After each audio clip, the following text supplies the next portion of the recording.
తప్పుడు మోసపూరిత అనుచిత వ్యాపార పద్ధతుల మూలంగా వినియోగదారులు ఏ విధంగా నష్టపోతున్నారో దానికి సంబంధించి చట్టపరమైన రక్షణ గురించి తెలుసుకుందాం. వినియోగదారులు దైనందిక జీవితంలో తప్పుడు మోసపూరిత వక్రీకరణ అనుచిత వ్యాపార వాణిజ్య ప్రకటనల మూలంగా తీవ్రంగా నష్టపోతున్నారు. వినియోగదారులు వస్తు సేవలకు సంబంధించి పూర్తి అవగాహన కలిగి ఉండి తమ ఎంపిక నిర్ణయాలు తీసుకున్నట్లయితే వాళ్ళు ఖర్చు పెట్టే డబ్బులకి తగిన విలువ లభిస్తుంది.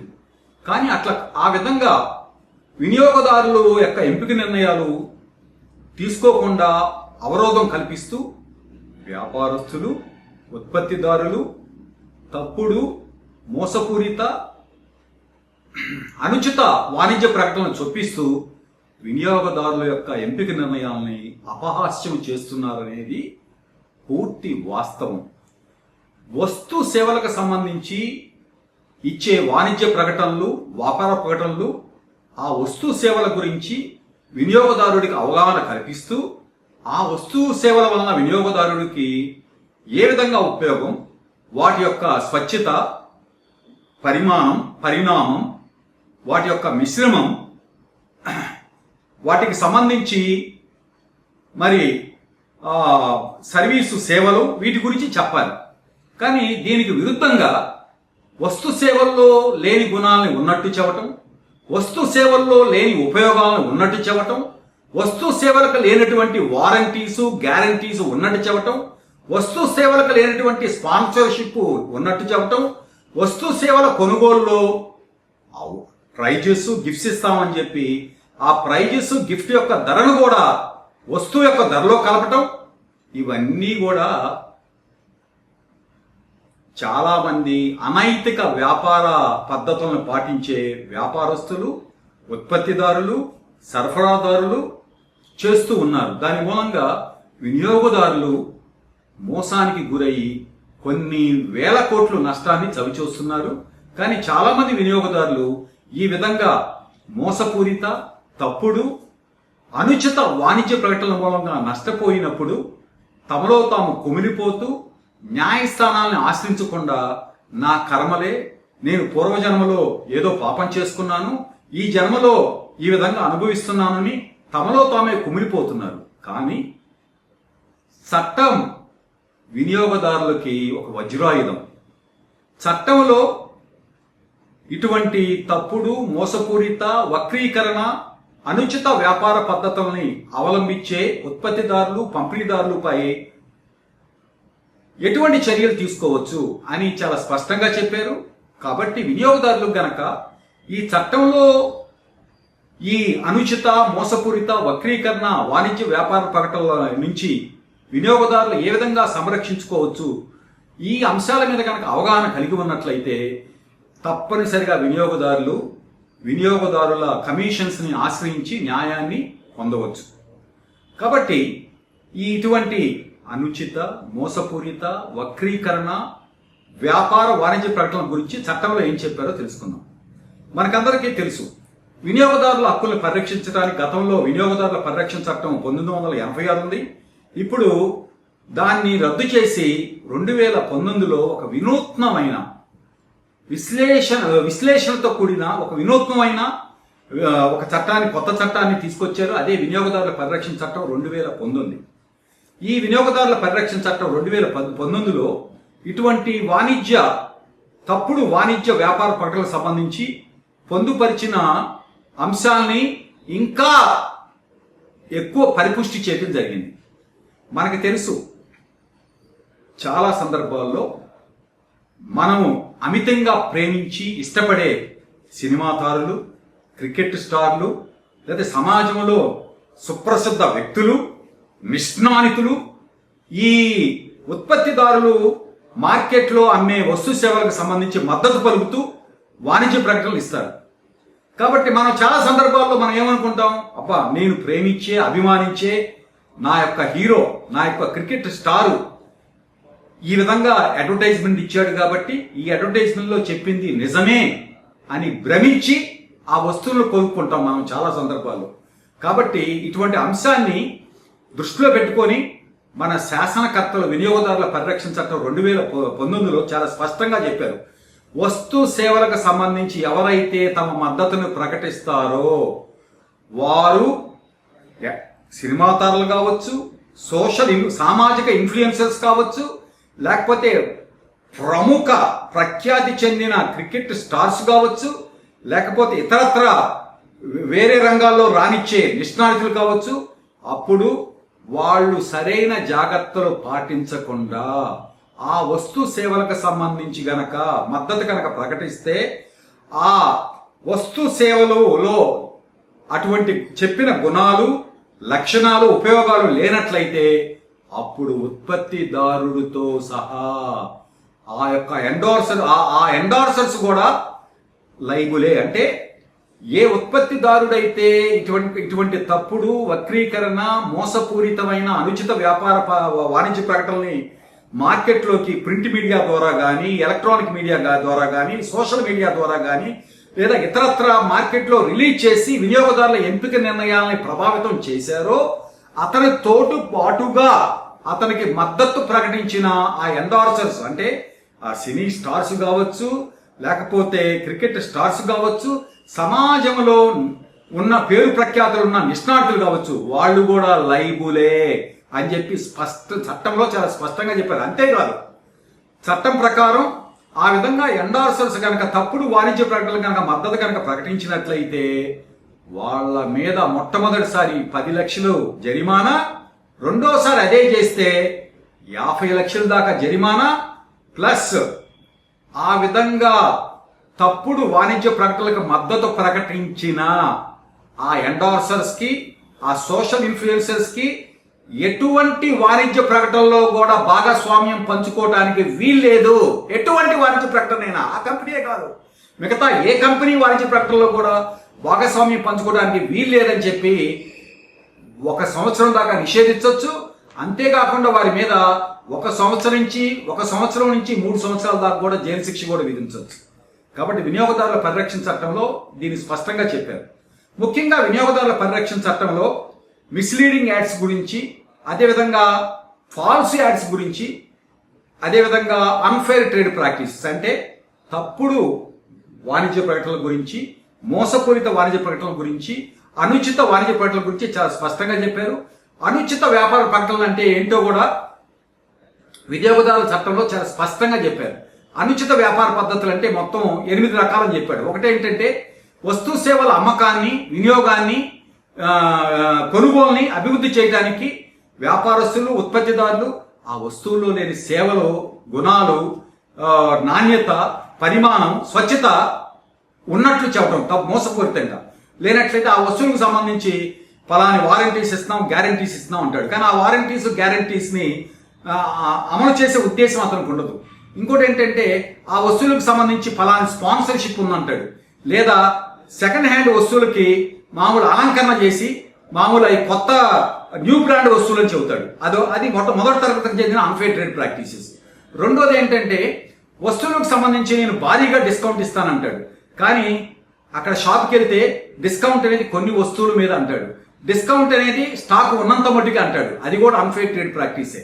వస్తువులకు సంబంధించి డిస్కౌంట్ సేల్స్ కనుక ఇచ్చినట్లయితే అప్పుడు తప్పనిసరిగా వినియోగదారులు తమ ఎంపిక నిర్ణయాలని పూర్తి విషయ పరిజ్ఞానంతో చేసుకోవడానికి దానికి సంబంధించిన పూర్తి సమాచారాన్ని అందించాలి.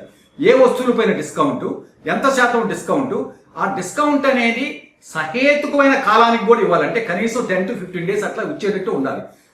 ఈ విధంగా చెప్పినటువంటి మార్గదర్శకాన్ని ఉల్లంఘిస్తూ ఈ డిస్కౌంట్ అనేది అంటిల్ ద స్టాక్ లాస్, లేకపోతే ఆ డిస్కౌంట్ అనేది చాలా చాలా లిమిటెడ్ గూడ్స్ మీదే ఉంది, లిమిటెడ్ వస్తువుల మీదే ఉంది, లేకపోతే ఆ డిస్కౌంట్ అనేది ఓన్లీ కొన్ని వస్తువులకు సంబంధించి ఇస్తున్నాను, టర్మ్స్ అండ్ కండిషన్స్ వర్తిస్తాయి అని చెప్పి ఆ విషయాన్ని దాచిపెట్టి కనుక అడ్వర్టైజ్మెంట్ కనుక చేసినట్లయితే అది కూడా అనుచిత వ్యాపార పద్ధతి కిందకి వస్తుంది. మూడోది, వస్తు సేవల మీద నేను గిఫ్ట్లు ఇస్తున్నాను, అవార్డులు ఇస్తున్నాను, బహుమానాలు ఇస్తున్నాను అంటాడు. కానీ ఆ బహుమానాల యొక్క ధరని పాక్షికంగా కానీ పూర్తిగా కానీ వస్తువు యొక్క ధరలో కలుపుతాడు.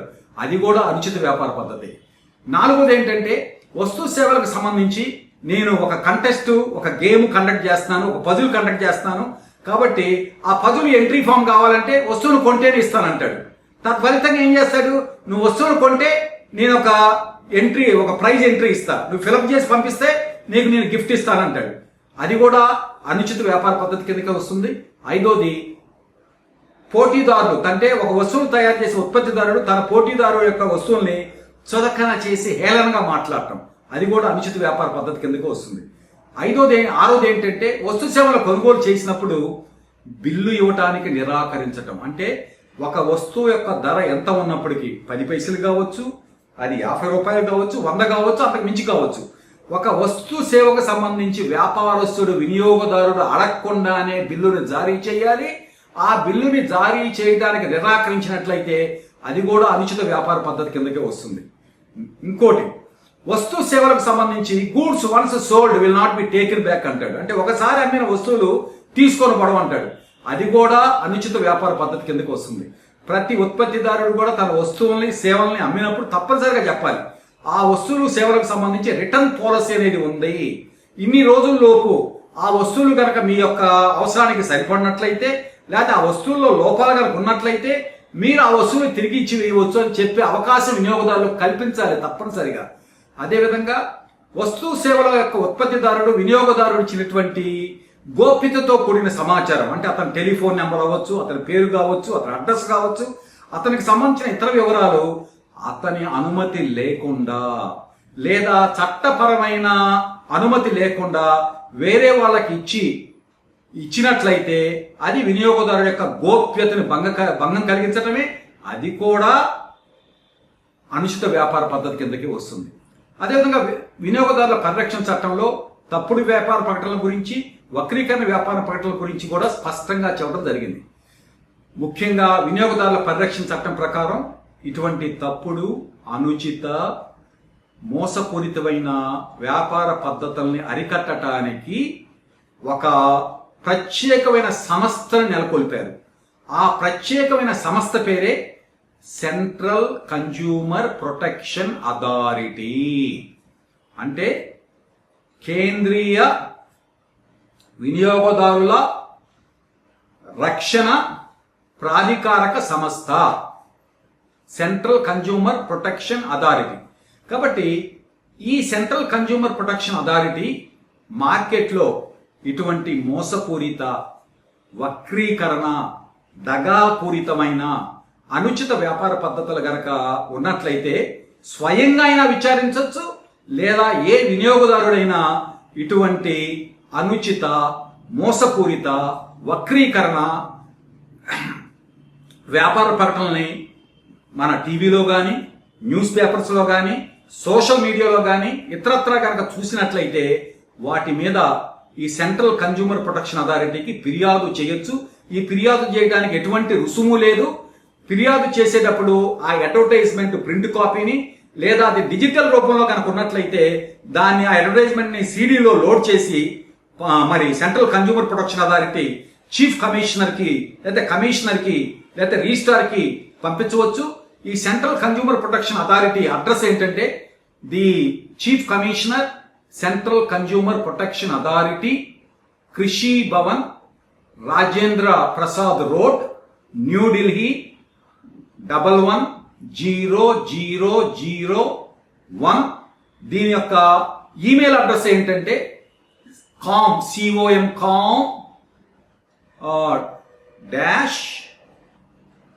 ccpa@government.in. మరి ఈ సెంట్రల్ కన్జ్యూమర్ ప్రొటెక్షన్ అథారిటీ ఇటువంటి తప్పుడు, మోసపూరిత, వక్రీకరణ, దగాపూరితమైన అనుచిత వాణిజ్య ప్రకటనలపై విచారించి స్వయంగా అయినా విచారించవచ్చు, లేతే వినియోగదారులు ఏదైనా ఫిర్యాదు చేసినట్టయితే వాటి మీద విచారించి ఇటువంటి అనుచిత వ్యాపార ప్రకటనలు ఎవరైతే చొప్పించారో వాళ్ళ మీద జరిమానా వేయొచ్చు. అంతేవిధంగా మీరు ఇటువంటి ప్రకటనలు ఇవ్వద్దు అని చెప్పి సీజ్ అండ్ డెసిస్ట్ ఆర్డర్స్ కూడా వాటి మీద ఇవ్వచ్చు. అంతేవిధంగా ఈ సెంట్రల్ కన్జ్యూమర్ ప్రొటెక్షన్ అథారిటీకి ఇతర అధికారాలు కూడా ఇచ్చారు. అవేంటంటే వినియోగదారుల హక్కులను పరిరక్షించడం, మార్కెట్లో కనుక అపాయకరమైన వస్తువులు కనుక ఏదైనా ఉన్నట్లయితే వాటిని మార్కెట్ నుంచి తొలగించమని కూడా ఆదేశాలని జారీ చేయొచ్చు. ముఖ్యంగా ఇప్పుడు ఈ సెంట్రల్ కన్జ్యూమర్ ప్రొటెక్షన్ అథారిటీ మరి గత 4 సంవత్సరాల నుంచి కూడా చాలా మంది ఉత్పత్తిదారుల మీద సేవలు లభ్యం చేసే మరి సంస్థల మీద పెనాల్టీ వేసింది.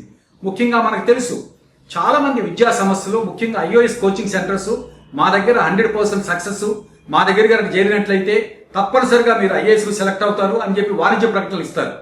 కానీ అదేవిధంగా యూపీఎస్సీ రిజల్ట్ వచ్చిన తర్వాత కూడా మా దగ్గర కోచింగ్ తీసుకున్న వాళ్ళు ఇంత సక్సెస్ అని చెప్పి వాళ్ళ ఫోటోలు కూడా వేస్తారు. దీని మీద మరి central consumer protection authority Sriram IAS coaching centre, Shankar IAS coaching centre, Rau's IAS coaching centre అటువంటి దాదాపు చాలా సంస్థల మీద 39 లక్షల పెనాల్టీ వేసింది. మరి శ్రీరామ్ ఐఏఎస్ కోచింగ్ సెంటర్ మీద దాదాపు 3 లక్షల పెనాల్టీ వేసింది. అదేవిధంగా రావుస్ ఐఏఎస్ అకాడమీ కోచింగ్ మీద 5 లక్షల పెనాల్టీ వేసింది. ఇటీవల మరి మన కేంద్ర ప్రభుత్వం, మనకు తెలుసు ఒక మంత్రిత్వ శాఖ ఉంది, అది ministry of consumer affairs, food and civil supplies, ministry of consumer affairs and food and public distribution. ఈ యొక్క మినిస్ట్రీ వాళ్ళు మరి ఈ యొక్క ఎడ్యుకేషన్ కోచింగ్ ఇన్స్టిట్యూట్ సంబంధించి మరి the guide lines for prevention of misleading advertisements in coaching sector 2024 అనే నిబంధనలు కూడా జారీ చేసింది. ఈ నిబంధనల ప్రకారం ఏదైనా కోచింగ్ సెంటర్ గనక తమ కోర్సుల గురించి యాడ్ చేసి నా కోర్సు కాలపరిమితి ఇది, నా కోర్సులో సక్సెస్ రేట్ ఈ విధంగా ఉంది, నా కోర్సుల్లో ఇటువంటి కంటెంట్ ఉంది, నా కోర్సు యొక్క నాణ్యత ఈ విధంగా ఉంది అని తప్పుడు ప్రకటన కనుక ఇచ్చినట్లయితే అప్పుడు తప్పనిసరిగా కోచింగ్ సెంటరు తాను కలెక్ట్ చేసిన ఫీజుని విద్యార్థికి రిఫండ్ చేయాలని చెప్పి నిబంధనలో స్పష్టంగా చెప్పారు. అంతేకాకుండా ఏదైనా కోచింగ్ సెంటరు ఒక విద్యార్థి ఫోటో వేసి ఈ విద్యార్థి నా దగ్గర కోచింగ్ తీసుకొని యూపీఎస్సీలో సెలెక్ట్ అయ్యాడు, లేకపోతే ఐఐటీలో సెలెక్ట్ అయ్యాడు, లేకపోతే ఎంబీబీఎస్లో ర్యాంక్ వచ్చింది అని గనక చెప్పినట్లయితే తప్పనిసరిగా ఆ విద్యార్థి యొక్క ముందస్తు అనుమతి తీసుకోవాలి అని నిబంధనలో చెప్పారు. కానీ ఈ చాలా సందర్భాల్లో మనం చూస్తూ ఉంటాం, చాలా మంది తల్లిదండ్రులు, విద్యార్థులు ఈ కోచింగ్ సెంటర్ ఇచ్చే మోసపూరితమైన వ్యాపార వాణిజ్య వక్రీకరణ, దగాకోరు అనుచిత వ్యాపార పద్ధతుల మూలంగా చాలా విధంగా నష్టపోతున్నారు. కానీ అటువంటి తల్లిదండ్రులకి, విద్యార్థులకి the guide lines for prevention of misleading advertisements in coaching centre 2024 గురించి కనుక సరైన అవగాహన, పూర్తి అవగాహన కనుక ఉన్నట్లయితే తప్పనిసరిగా వారి హక్కుల్ని పరిరక్షించుకుంటూ ఆ కోచింగ్ సెంటర్స్ ని జవాబుదారులను చేయటమే కాకుండా ఆ కోచింగ్ సెంటర్స్ కి చెల్లించిన ఫీజును కూడా తిరిగి వసూలు చేసుకోవచ్చు. ఆ విధంగా తిరిగి ఇవ్వటానికి వాళ్ళు గనక మరి నిరాకరించినట్లయితే మరి ప్రతి జిల్లాలో మనకు తెలుసు జిల్లా వినియోగదారుల కమిషన్ అని ఉంటుంది, రాష్ట్రంలో రాష్ట్ర వినియోగదారుల కమిషన్ ఉంటుంది, జాతీయ స్థాయిలో జాతీయ వినియోగదారుల కమిషన్ ఉంటుంది. కాబట్టి ఏ వినియోగదారుడు అప్పుడు తను నివసిస్తున్న ప్రాంతంలో ఉన్నటువంటి జిల్లా వినియోగదారుల కమిషన్ ఆశ్రయించి న్యాయాన్ని పొందవచ్చు చట్ట ప్రకారం. అది గమనించగలరు.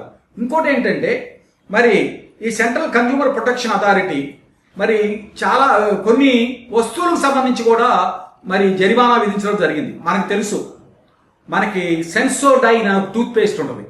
ఈ సెన్సోడైన్ అనే టూత్ పేస్ట్ ని గ్లాస్కో స్మిత్లైన్ హెల్త్ కేర్ వారు తయారు చేస్తారు. వీళ్ళు ఏం చేశారంటే ఒక అడ్వర్టైజ్మెంట్ ఇచ్చారు. ఏమని ఇచ్చారు? Sensodyne is recommended by dentist across the world అన్నారు. అంటే ఏం చెప్పారు? మా సెన్సోడైన్ టూత్ పేస్ట్ ని ప్రపంచ వ్యాప్తంగా ఉన్నటువంటి డాక్టర్స్ రికమెండ్ చేశారన్నారు. రెండోది ఏం చెప్పారు దాంట్లో? It is the most sensitive toothpaste అన్నారు. దీని మీద మరి సెంట్రల్ కన్జ్యూమర్ ప్రొటెక్షన్ అథారిటీ ఆ గ్లాస్కో స్మిత్లైన్ హెల్త్ కేర్ వాళ్ళని పిలిచి అడిగింది. ఏమని అడిగింది? ఈ విధంగా యాడ్ ఇవ్వటానికి మీ దగ్గర శాస్త్రీయ పద్ధతి ఏమన్నా ఉందా అని అడిగింది. వాళ్ళు ఏం చెప్పారు? మా దగ్గర శాస్త్రీయ పద్ధత లేదని చెప్పారు, నిరూపించలేకపోయారు. అప్పుడు దాని మీద ఆ సంస్థ మీద దాదాపు 10 లక్షల జరిమానా విధించారు. కాబట్టి ఇటువంటి అడ్వర్టైజ్మెంట్స్ మన టెలివిజన్లో, అదేవిధంగా మన యొక్క ఇంటర్నెట్లో, సోషల్ మీడియాలో చాలా వస్తూ ఉంటాయి. కాబట్టి చైతన్య పూర్తిలైన వినియోగదారులు కనుక ఇటువంటి యాడ్స్ గురించి కనుక సెంట్రల్ కన్జ్యూమర్ ప్రొటెక్షన్ అథారిటీ ముందు కనుక కంప్లైంట్ కనుక చేసినట్లయితే మరి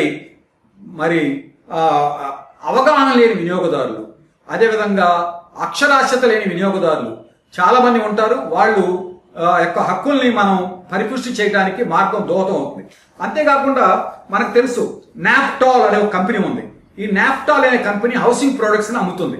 కానీ నాప్టాల్ కూడా వినియోగదారులను ఆకట్టుకోవడానికి, వినియోగదారుల యొక్క ఎంపిక నిర్ణయాలని అపహాస్యం చేయడానికి, వాళ్ళ యొక్క ఎంపిక నిర్ణయాలని మామూలు మ్యానిపులేట్ చేయడానికి తప్పుడు ప్రకటమైన వాణిజ్య ప్రకటనలు ఇచ్చింది. అప్పుడు ఈ నాప్టాల్ మీద కూడా సెంట్రల్ కన్జ్యూమర్ ప్రొటెక్షన్ అథారిటీ మరి విచారించి దాదాపు 10,000 జరిమానాని విధించడం జరిగింది. కాబట్టి ముఖ్యంగా మనకు తెలుసు మన భారతదేశంలో అసలు కొన్ని రకాల సేవల గురించి అసలు వాణిజ్య ప్రకటనలు ఇవ్వడమే పూర్తిగా నిషిద్ధం. మన దేశంలో ఒక చట్టం ఉంది. ఆ చట్టం పేరు ఏంటంటే the drugs and magic remedies objectionable advertisement act 1954. ఈ drugs and magic remedies objectionable advertisement act 1954లో ఒక విషయాన్ని చాలా స్పష్టంగా చెప్పారు. ఏం చెప్పారంటే కొన్ని రుగ్మతలు ఉంటాయి, వాటికి పర్మనెంట్ క్యూర్ అనేది ఉండదు. ఉదాహరణకి డయాబెటీసు, క్యాన్సరు, స్త్రీలలో ఈ మెన్స్ట్రేషన్ సైకిల్ని రెగ్యులేట్ చేస్తామని కానీ, లేకపోతే స్థూలకాయాన్ని తగ్గిస్తామని కానీ, లేకపోతే సెక్షువల్ డిజైర్ని పెంచడానికి మా దగ్గర మాత్రలు ఉన్నాయని కానీ, ఇటువంటి షెడ్యూల్ 2లో దాదాపు చాలా జబ్బుల గురించి చెప్పారు. ఇటువంటి జబ్బుల గురించి మేము పర్మనెంట్గా మేము తగ్గిస్తాం అని చెప్పి కనుక అడ్వర్టైజ్మెంట్ కనుక ఇచ్చినట్లయితే ఆ అడ్వర్టైజ్మెంట్ ఇవ్వటం పూర్తిగా నేరం. మనం చూస్తూ ఉంటాం మార్కెట్లో కలర్స్ అనే ఒక సంస్థ, లాబెల్లా అనే ఒక సంస్థ మరి చట్ట విరుద్ధంగా మా సంస్థలో కనుక మీరు చేరినట్లయితే మీ స్థూలకాయాన్ని తగ్గిస్తామని చెప్పి యాడ్స్ ఇస్తారు. ఈ యాడ్స్కి సంబంధించి సినిమా తారలు కూడా మద్దతు పలుకుతారు. కానీ ఈ విధంగా యాడ్స్ ఇవ్వటం అనేది చట్టానికి పూర్తిగా వ్యతిరేకం. దయచేసి గమనించగలరు. మనకు తెలుసు పతాంజలి యోగా గురువైనటువంటి మరి బాబా రామ్దేవ్ గారు పతాంజలి ప్రొడక్ట్స్ అని చెప్పి ఆయన చాలా కంపెనీలు పెట్టి కొన్ని సరుకులు తీసుకొచ్చి స్పిరిచువాలిటీని కమర్షియలిజాన్ని రెండింటిని కలిపి ఆయన వ్యాపారాన్ని పెంపొందించుకుంటున్నాడు. ఆయన ఏం చేశాడు, కరోనా టైంలో నేను ఒక మందును తయారు చేశాను, ఈ మందును గనక మీరు గనక వాడినట్లయితే మీకు కరోనా రాదు అని ఎటువంటి శాస్త్రీయ బద్ధత లేకుండానే అడ్వర్టైజ్మెంట్ ఇచ్చాడు. అదేవిధంగా పతాంజలి తేనె కలుషితమైందని చెప్పి కూడా మరి food safety and standards authority వాళ్ళు నిర్ధారించారు. అది న్యూస్ పేపర్లో కూడా వచ్చింది. మరి దీని మీద ఇండియన్ మెడికల్ అసోసియేషన్ వాళ్ళు సుప్రీంకోర్టుకి కేసు వేశారు. అప్పుడు సుప్రీంకోర్టు ఏం చెప్పిందంటే ఈ drugs and magic remedies objectionable advertisement act 1954 అనేది చాలా వినియోగదారుల పరిరక్షణకు ఉపయోగపడే చట్టం. ఈ చట్టం ప్రకారం కొన్ని యాడ్స్ ఇవ్వడానికి నిషేధించారు. కాబట్టి ఆ విధంగా యాడ్స్ కనుక ఇచ్చినట్లయితే అది వినియోగదారుల మోసం చేయటమే అని చెబుతూ పతాంజలి సంస్థ అధిపతి అయినటువంటి బాబా రామ్దేవ్కి మళ్ళా అడ్వర్టైజ్మెంట్ ఇవ్వన్నారు. మీరు ఇచ్చిన అడ్వర్టైజ్మెంట్ తప్పని. అప్పుడు ఆయన ఏం చేశాడు, ఆ అడ్వర్టైజ్మెంట్ చాలా చిన్న అక్షరాలతో ఇచ్చారు. అప్పుడు సుప్రీంకోర్టు ఆయన కోర్టు ముందు పిలిచి ఆయన క్షమాపణ కూడా చెప్పడం జరిగింది. అంతేకాకుండా మళ్ళీ తిరిగి అడ్వర్టైజ్మెంట్ చేయమన్నారు. ఏమని, నేను ఇచ్చిన అడ్వర్టైజ్మెంట్ తప్పు అని చెప్పి ఆయన మరి తిరిగి రీఅడ్వర్టైజ్మెంట్ కూడా చేయడం జరిగింది. కాబట్టి ప్రజలు గనక అప్రమత్తంగా ఏమరపాటుగా గనక లేనట్లయితే ఇటువంటి మోసపూరిత, దగాపూరిత, అనుచిత వాణిజ్య వ్యాపార ప్రకటన మూలంగా నష్టపోవటానికి చాలా చాలా అవకాశం ఉంది. అంతేకాకుండా చాలామంది వ్యాపారస్తులు, ఉత్పత్తిదారులు ప్రజల యొక్క అమాయకత్వాన్ని, ప్రజల యొక్క అవగాహన రాజ్యాన్ని పెట్టుబడిగా అంచుకొని వ్యాపారం చేసేవాళ్ళు చాలామంది ఉన్నారు. ఇటువంటి తప్పుడు, మోసపూరిత, అనుచిత వ్యాపార వాణిజ్య ప్రకటనల్ని మరి పత్రికల్లో, టీవీలో, డిజిటల్ మీడియా ద్వారా మరి ప్రాచుర్యం కల్పిస్తూ, కాబట్టి ప్రజలు వస్తు సేవలను కొనుగోలు చేసేటప్పుడు తప్పనిసరిగా ఆ వస్తు సేవల్లో ఉన్నటువంటి నాణ్యత ఏంటి, స్వచ్ఛత ఏంటి, ఆ వస్తువు ప్యాకేజ్ మీద వచ్చినటువంటి సమాచారం ఏంటి, అవన్నీ తెలుసుకొని పూర్తి విషయ పరిజ్ఞానంతో తమ ఎంపిక నిర్ణయాలు తీసుకోవాలి. ఆ విధంగా ఎంపిక నిర్ణయాలు తీసుకున్నప్పుడు మాత్రమే వినియోగదారుడు ఖర్చు పెట్టిన రూపాయికి తగిన విలువ లభిస్తుంది. అప్పుడు మాత్రమే వినియోగదారుల యొక్క సాధికారత అనేది సాఫల్యం అవుతుంది. కాబట్టి ఈ అంశాలని తూచా తప్పకుండా గుర్తుపెట్టుకోవాలి. కాబట్టి మీరు మీ దైనందిన జీవితంలో మీరు టీవీ చూసేటప్పుడు, లేనట్లయితే దినపత్రిక చదివేటప్పుడు ఇటువంటి మోసపూరిత తప్పుడు వాణిజ్య వ్యాపార ప్రకటనల్ని మీరు చూసినప్పుడు నాకెందుకులే అని అనుకోకుండా ఇటువంటి తప్పుడు మోసపూరిత వక్రీకరణ అనుచిత వ్యాపార పద్ధతిలో మీరు సెంట్రల్ కన్జ్యూమర్ ప్రొటెక్షన్ అథారిటీ కానీ లేదా మనకి అడ్వర్టైజ్మెంట్ స్టాండర్డ్ కౌన్సిల్ అని చెప్పి ఇంకో సంస్థ కూడా ఉంది. అది ఓన్లీ బిజినెస్ అడ్వైజరీ బాడీ, దానికి పెద్ద అధికారాలు అంతగా ఉండవు. మీరు ఈ యొక్క ఫిర్యాదును కనుక సెంట్రల్ కన్జ్యూమర్ ప్రొటెక్షన్ అథారిటీ ముందు కనుక చేసినట్లయితే ఆ ఫిర్యాదుతో పాటుగా ఆ అడ్వర్టైజ్మెంట్ యొక్క ప్రతి కాపీని లేకపోతే ఒక డిజిటల్లో దాన్ని రికార్డ్ చేసిన ఒక సీడీని కనుక పంపించినట్లయితే తప్పనిసరిగా దాని మీద సెంట్రల్ కన్జ్యూమర్ ప్రొటెక్షన్ అథారిటీ విచారించి తీర్పునిస్తుంది. ఆ విధంగా తన యొక్క ఆర్డర్ని జారీ చేయడమే కాకుండా మీరిచ్చిన ఫిర్యాదులో గనక వాస్తవం గనక ఉన్నట్లయితే ఆ వ్యాపార సంస్థ మీద జరిమానా విధించటమే కాకుండా అటువంటి వాణిజ్య ప్రకటనలను ఆపో ఇక ముందు చెయ్యొద్దని కూడా ఆదేశాలను జారీ చేస్తుంది. తత్ఫలితంగా వినియోగదారుల హక్కులనేది తప్పనిసరిగా కాపాడబడతాయి.